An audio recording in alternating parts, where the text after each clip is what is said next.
Hello and welcome to another episode of the Capital Gains Tax Solutions Podcast, where we believe most high net worth individuals and those who help them, they struggle with clarifying their capital gains tax deferral options. Not having a clear plan is the enemy, and using a proven tax deferral strategy such as the Deferred Sales Trust is an amazing way for you to create and preserve more wealth, defer millions of tax on the sale of cryptocurrency, businesses, real estate, so you can create and preserve more wealth or help your clients, friends, and family do the same. Hey, we're also streaming on expert CRE secrets as well, where we talk about commercial real estate, we talk about investing, passive income, and building your brokerage business. So I want to welcome all of our listeners there as well. Hey, I'm excited about our next guest. He is the founder of 24/7 Cashflow University, and his mission and the mission of the university is to teach students how to create passive income and escape their 9-to-5 desk job. Through his 100 Key Money Masterclass, he teaches students how to full gut renovate, acquire, and stabilize cash flowing rental property portfolios. This course contains proven methods that allowed him to scale his operation from one deal to over 100 properties per year, and so much more. He's a CFP. He worked with Bridgewater and Associates, not Ray Dalio, but another amazing group that managed ultra high net worth folks out of New York and the greater Northeast and other places. Please welcome to the show with me out of New York, Brian Grimes. Brian, how are we doing? Doing great. I really appreciate the intro. I feel like running out and slam dunking on somebody. I really appreciate it. I like that. By the way, I just watched a new 30 for 30 on. It was like, I forgot what the name of it was, but they talked about all the basketball in New York and the history. I played basketball growing up, played in college, and I didn't know all the history of it. Oh, it was the and one. It was like the history of like and one. Have you seen that? Have you seen that yet?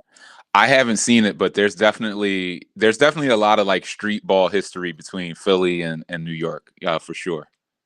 Absolutely, and so we can talk about that more, but let's dive right in a little bit to your story and your focus. So for our listeners getting to know you for the first time, tell us a little bit more about your story and your focus.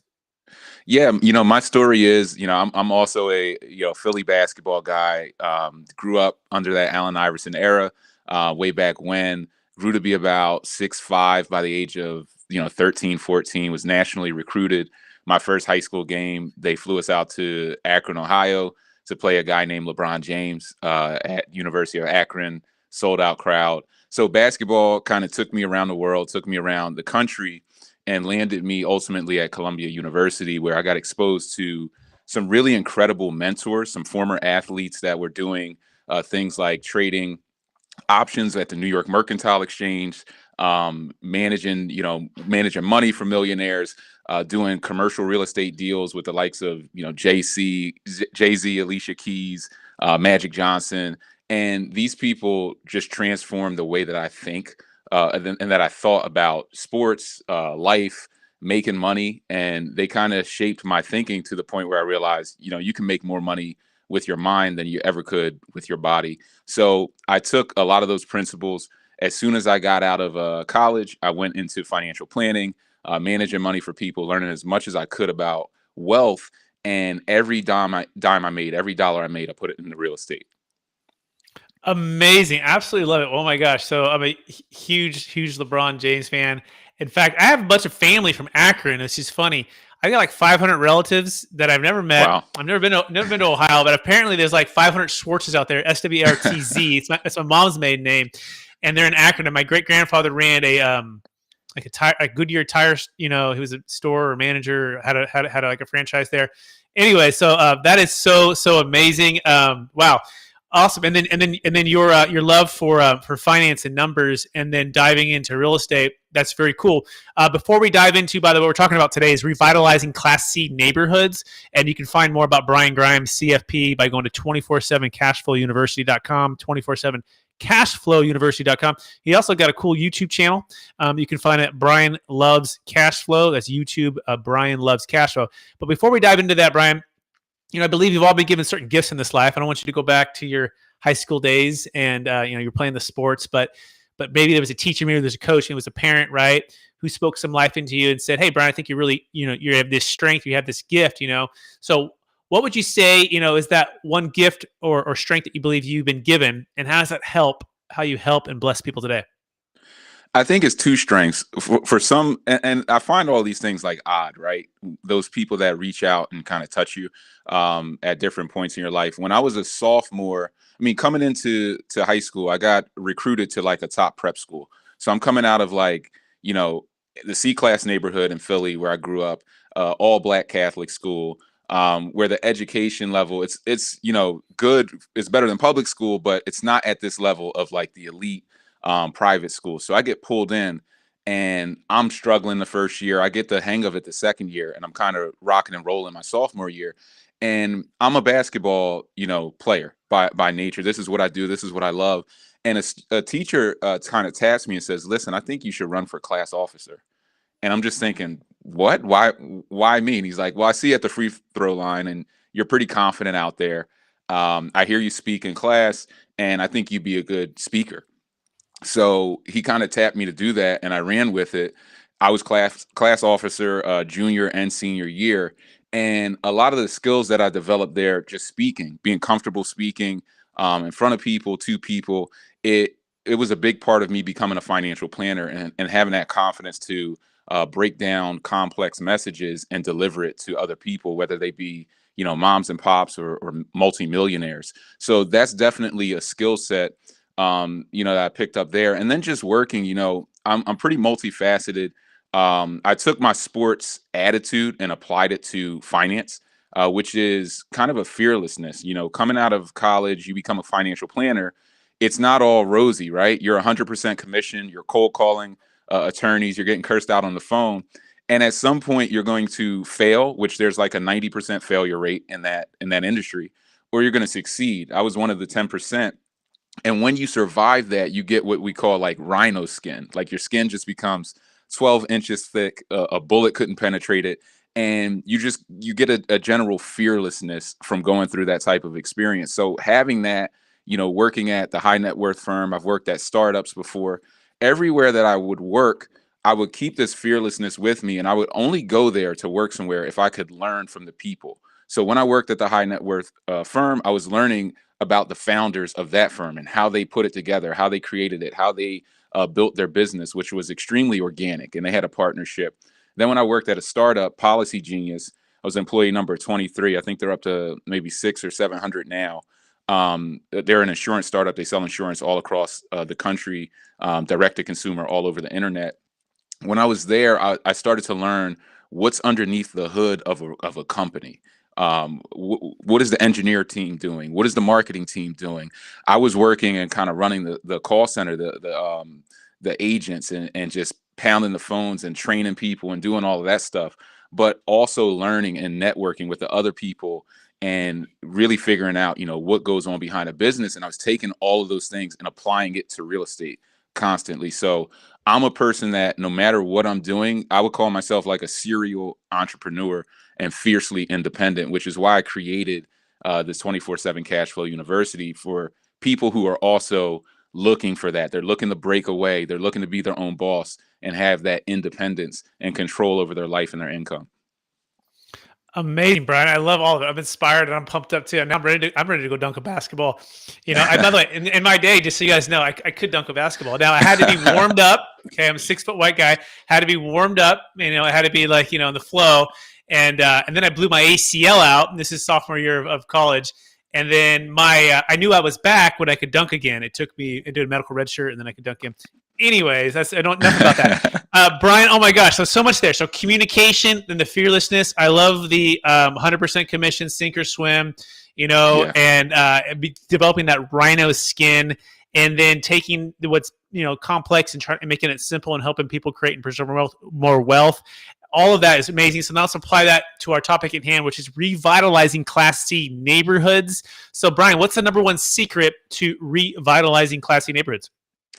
I think the number one secret, not only to C-class neighborhoods, but we see it more in the C-class than you really have to experience in the B and A class. It's picking winners. So when you're in real estate, we all think about like HGTV. We're going to go out and build houses. We're going to full gut renovate, and we're going to focus on development. But what we really don't focus on right now, in my opinion, is picking winners. Whether you're doing commercial real estate, residential real estate, if you were renting out a shopping center, you need to pick a good tenant. And the way that we underwrite today is antiquated, right?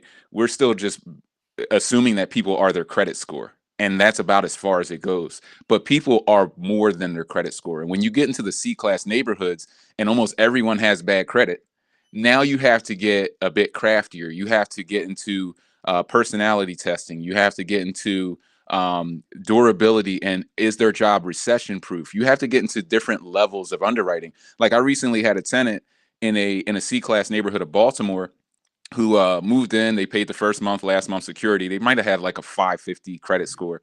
They ended up paying 5 months in advance the next month. I got to check 5 months in advance.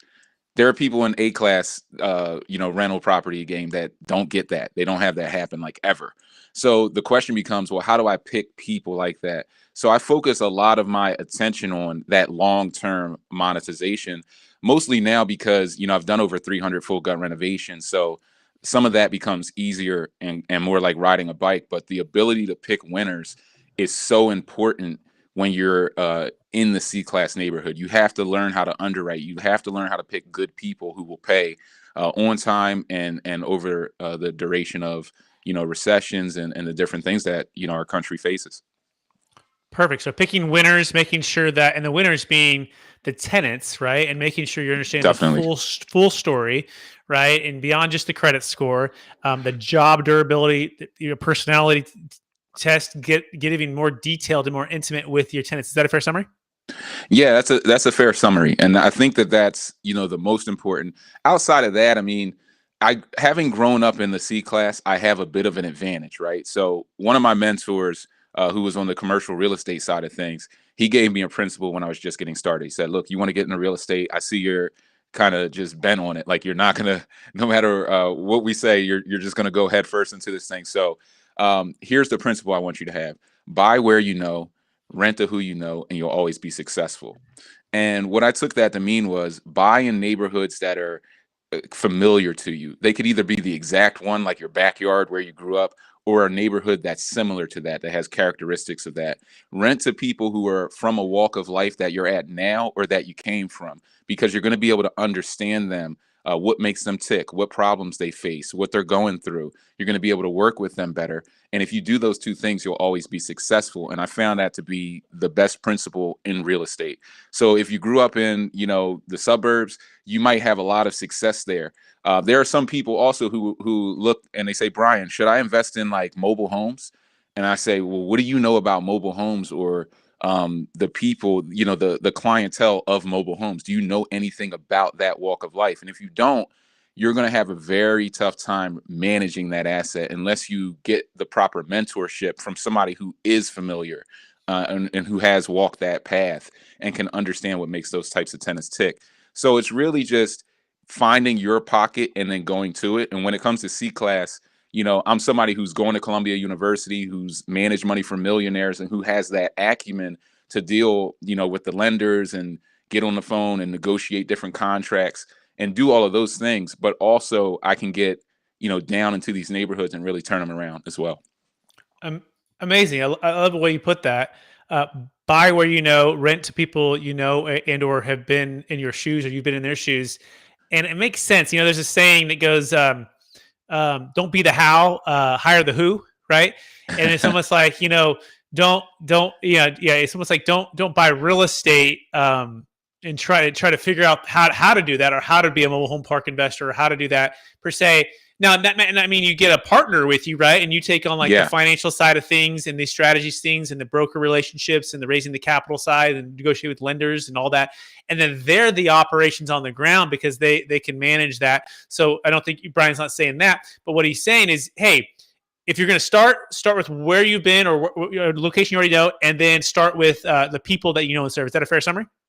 Very fair. You got to start with what you know, and if you do that, you'll be successful, because then when things go wrong, you're going to know exactly the type of people you're dealing with. You're going to be able to operate and navigate within your environment a lot better than if you're like a fish out of water and you don't even understand this environment to begin with.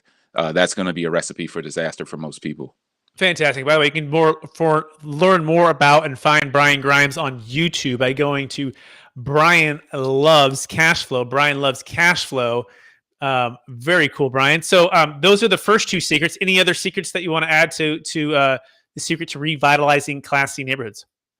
I think it really, it comes down to just understanding the relationship between all of these things. Like, a lot of us will look at C class neighborhoods and say, well, there's crime there, I don't want to go there, or there's a lot of blight, or what happens, there could be a break-in. All of these things are solvable. I've solved them all out over the course of probably the first 100 deals, right? And there are different systems that you can put in place to solve out all these issues. And by the way, the break-ins will happen kind of anywhere. I've done deals in the A class, B class, and C class.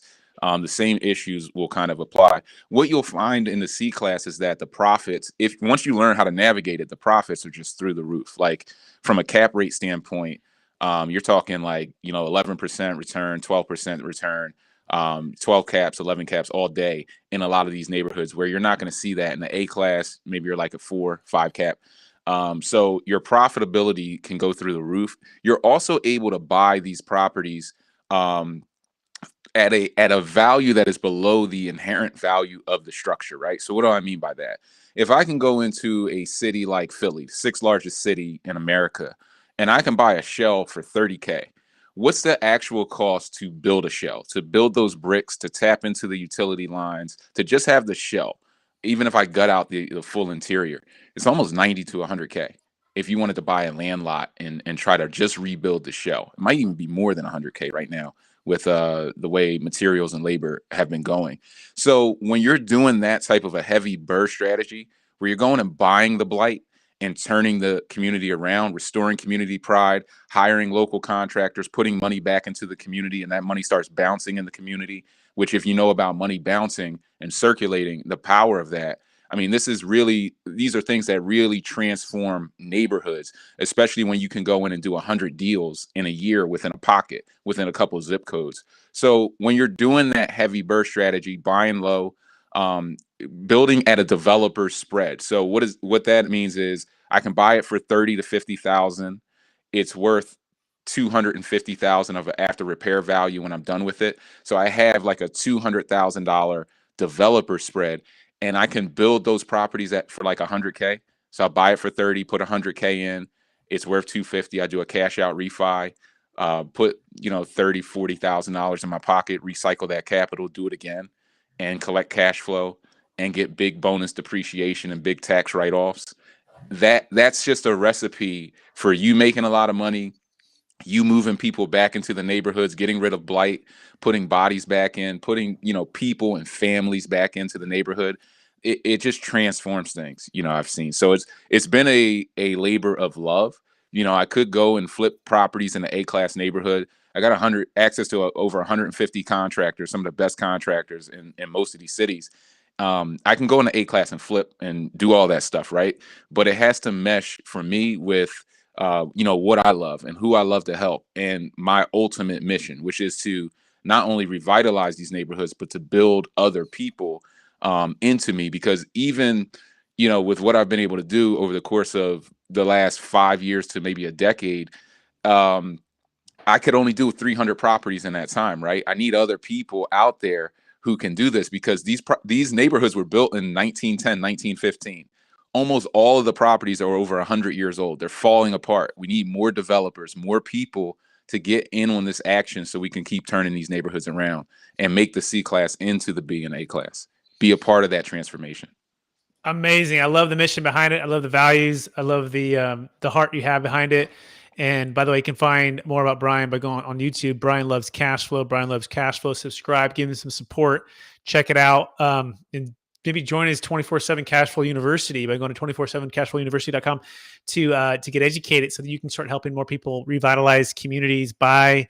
And I love that you talked about tax, baby. And we're going to shift the conversation a little bit here, right? Because we're all about, here in Taxafornia, even in Philly, even in New York, right? There's some heavy tax, right? And so I'm curious, what's been the biggest frustration maybe for you and our clients, family, or investors when it comes to the 1031 exchange? Like, what comes to mind? What's some of the frustrations that kind of come to mind on that?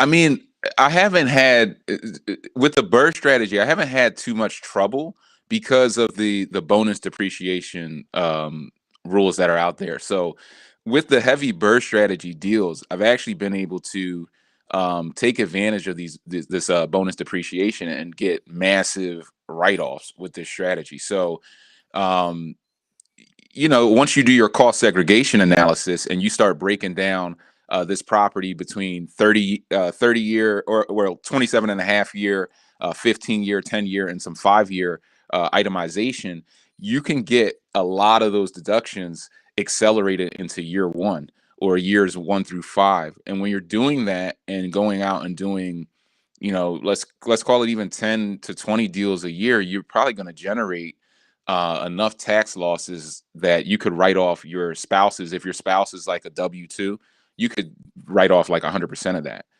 especially if you're a real estate professional. So I haven't had too much trouble with the 1031 because I usually don't sell. I usually buy and hold and do like a self flip through the BRRRR strategy.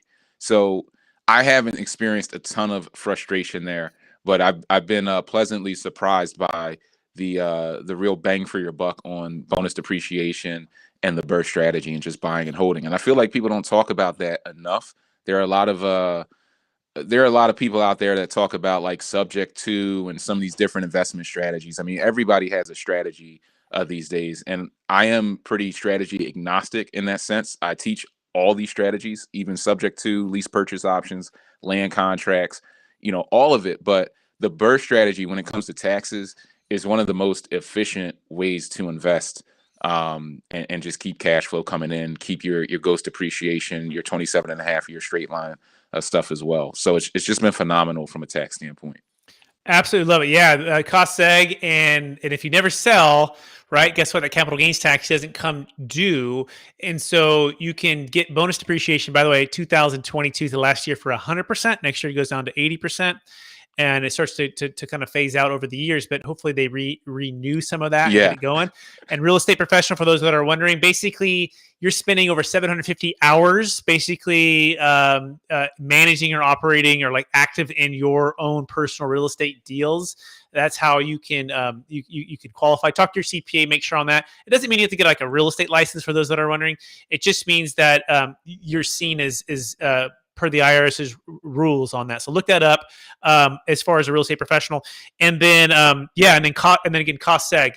Cost segs are an amazing way to accelerate what normally is like 27 and a half years for residential or 39 years for commercial properties into smaller chunks of years so you can get the tax write-off now and then use the time value of money. So those are all things. By the way, but if you are struggling with the 1031 exchange and you're wondering if there's another way to do this, you can actually save a failed 1031 exchange. You can sell cryptocurrency, businesses, real estate using something called a Deferred Sales Trust. We're experts in this, and we want you to know about this so you never feel trapped to not sell. Because at some point, Brian's going to want to play some more basketball. He's going to want to travel some more. He's going to YouTube superstar, right? And he's going to be like, man, I got another call. At some point, he might exit these hundreds of properties and have this huge tax and then this huge depreciation recapture that's going to catch up with him. But then he's going to go, you know what? There's a solution that's beyond the 1031, and I have to sell individual properties all at once. And it's called a Deferred Sales Trust. I remember Brett telling me on that podcast. And so you want to know about this so that when you do go to exit, you have a plan. Because here's why. 25% to 50% of your gain is going to be wiped out by capital gains tax and depreciation recapture. So with the Deferred Sales Trust, you can defer all that. Here's the next best part. You can diversify the wealth into stocks, bonds, mutual funds, real estate, hard money lending, ground up development. You can also do it at optimal timing whenever you want. There's no timing restrictions until you can sell high and buy low. And we're coming out with a book with Kevin Harrington from Shark Tank. He'll be in the book and a number of others. You can check that out, Building a Tax Deferred Exit Strategy. And we talk all about this and so much more. That being said, we're running out of time. Mr. Brian Grimes, are you ready for the lightning round? I'm ready. All right. Knowing what you know now, Brian, if you go back to your 25-year-old self, what's the one golden nugget make sure to tell yourself to do? Don't give a contractor money in advance because they're going to run off with it. And that'll cost you $40,000 to $50,000 probably until you wake up. Oh, gosh. And a lot of sleepless nights, right? 40 to 50. You gave it in advance and he just dart it. Wow. The contractor game. I have a YouTube video on this, how to manage GCs, that talks about the contractor game and how almost every new real estate developer will go through an experience similar to this, where you get burned by a contractor and then you become your own GC because you realize you need to know the game. When you're coming from white collar and getting into this stuff, you don't understand blue collar. You think there's like an HR department, and there's not, right? This is a completely different game. So you need to understand the contractor game and how things work so that you don't get burned. But that's a big part of it. Yeah, that's great. Great advice. Thank you so much. Question number 2. What's the number 1 book you've recommended or gifted the most in the past year? Richest Man in Babylon. The Richest Man in Babylon will teach you everything that you need to know about wealth and how to grow wealth for yourself and pay yourself first. Definitely. Cool. Question 3. What are you most curious about right now? Most curious about co-living, really co-living in real estate, just seeing what's going on with Airbnb and, a lot of what I would call like hotel lobbying against Airbnb, but also this co-living trend of the affordable housing crisis and how we're going to solve it. And I think co-living, from what I've seen, is the real solution to the affordable housing crisis that almost no one talks about, knows about. It's still so new, but that I think is going to be the wave of the future. And I'm very heavily leaned towards co-living within my own practice. Awesome. What's the number 1 leadership quote or theme that you strive to live by? The main things to keep the main thing, the main thing. That was given to my my father by his coach, who was a gold medalist 400-meter runner. My father was a All-American 400-meter runner, once the fastest college time at Rutgers University. And that's the mantra. The main things to keep the main thing, the main thing. Staying locked in on what you're doing. Like for me, I'm revitalizing C-class neighborhoods across America. I know there's 101 ways to make money in real estate, but my main thing is to keep my main thing the main thing. And when you stay locked in, there's a certain power in that a lot of us are too distracted by shiny things to explore. I love it. Second to last question. The economy, things are kind of changing, right? It's kind of the sentiment that the tide has turned and it's kind of going that way. Interest rates are jumping quite a bit. What's just kind of your take on this next 3 to 6 to 12 months? It could be real estate, it could be stock market, it could just be economy as a whole. What's your thoughts on any of that? I think we're looking at a reset from what the Fed is doing. They're working hard to reset things. I think as part of that, in particular, when it comes to real estate, you have to keep in mind that this is a local game, right? So when they're talking to about real estate on the news, 4/5 of the homeowners are just like regular homeowners, mom and pop. They just want to have somewhere to live. 1/5 is are investors. We're part of that 1/5. They're not always talking to us. So when they speak very broadly, you have to realize these markets are extremely local. While California might be like super overpriced and seeing like, big drawdowns in price, Baltimore's not going to see that. Philly's not really going to see that. A lot of the Northeast isn't seeing that. So keep it local, do your research, and if you're going to be anything, go against the grain, because most people buy high and sell low. Love it. This is great. All right, last question, Brian. And by the way, you can subscribe to Brian's YouTube channel, and that is Brian Loves Cash Flow. It's Brian Loves Cash Flow. You can also check him out at 247cashflowuniversity.com. So, Brian, last question. After all the people you've helped create and preserve more wealth, all the houses you've turned and revitalized, some of the parts of the cities that you've been in, the basketball you played, right, the success you had there. How do you stay centered? What's maybe the habit you practice to stay centered in your values, and how do you stay encouraged to charge forward to reach new heights?